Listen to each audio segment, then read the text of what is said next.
How to clear search history from iPhone. Let's jump right into the steps. In today's video, I'm going to show you how to clear search history of Google Chrome, Safari, and Google.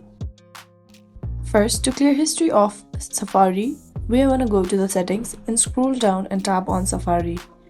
Here, again, you want to scroll down and tap on Clear History and Website Data. Tap on Clear History and Website Data, then tap on Close Tabs. Now let's go ahead and clear search history of Google Chrome.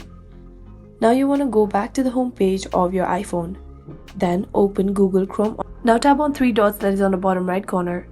In the very top, you can see Settings and History. You want to go ahead and tap on History. Now that you're here, in the very bottom you can see Clear Browsing Data. Go ahead and tap on it. Now select everything that you want to delete.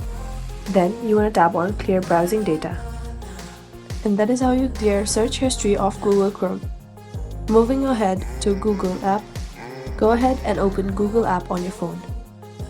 Tap on your profile that is on the top right corner. Then you want to go ahead and tap on Settings.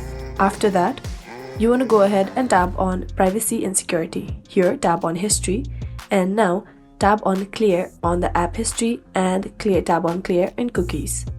And that is how you can simply clear searching history. I really hope this video helped you out. Thank you so much for watching till the very end.